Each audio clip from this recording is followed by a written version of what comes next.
I'm live. Hello. Good morning. It is a bank holiday Monday, and it is the 1st of May 2023.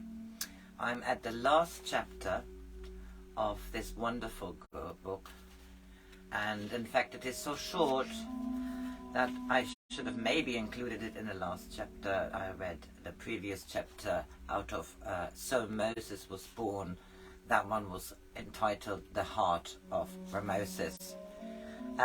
This is a wonderful story, and this last chapter deals with the ending of this particular tale, which is a far memory tale story book by Joan Grant.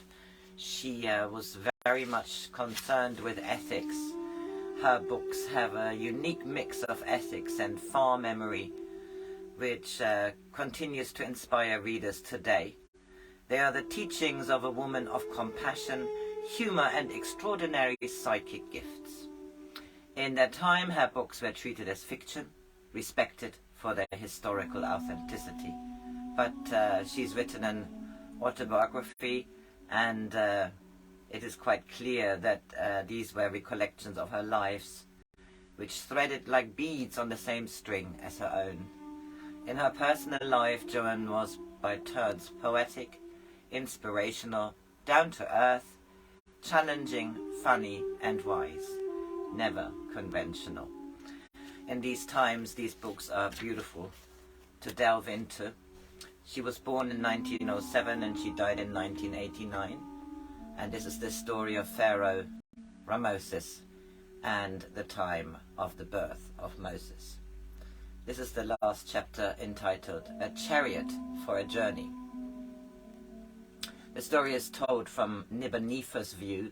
Nebunefer is the older brother of Ramoses, and then there is a further oldest brother, Kaladan, but he is a vizier, and he did not want to be Pharaoh, and also Nebunefer abdicated because he loved Sensen, his then wife, more than Egypt, which is not what is asked for by the previous Pharaoh, who was Seti. A chariot for a journey. I returned alone to the living waters, for Apu remained with Bintanta, as steward of her household. From him, my dear nephew, I hear frequent reports of your progress. This is a letter to Moses. To Moses, actually, sorry, to know his origins. I know that you cut your first tooth on the day of the Min festival, that you showed no alarm when Pharaoh's lioness, accepting you as one of her cubs, carried you in her mouth, refusing to allow anyone to approach until she had given you to her master, that you appear equally fond of Bintanta and of your devoted parents. Here everything continues in the placid rhythm, which I confess at times to find a little dull. I feel that I should provide you with suitable aphorisms which, in case of need, will remind you of the great destiny to which you are heir. But why should I consider myself more suited to the task than those you know so much more intimately than you will ever know me?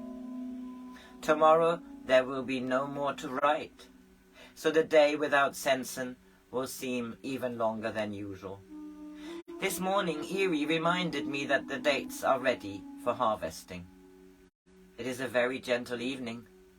2 flamingos are circling over the lake, and the sky seems to reflect the rose red of their feathers. The smoke of cooking fires grows quietly in the cool air. The pillars of temple dedicated to the joys of ordinary men and women, ordinary as Nebunefer. Quen has just come to tell me that a chariot, a very magnificent chariot with a pair of black and white stallions, has arrived as a gift from my brother Ramoses. I've told him that I will gallop them towards the hills tomorrow at noon. He is a little surprised that I'm not more impatient to see them, but I've seen them before. Tomorrow I shall describe them to Sensen. This is the end of this lovely book, where Pharaoh Ramoses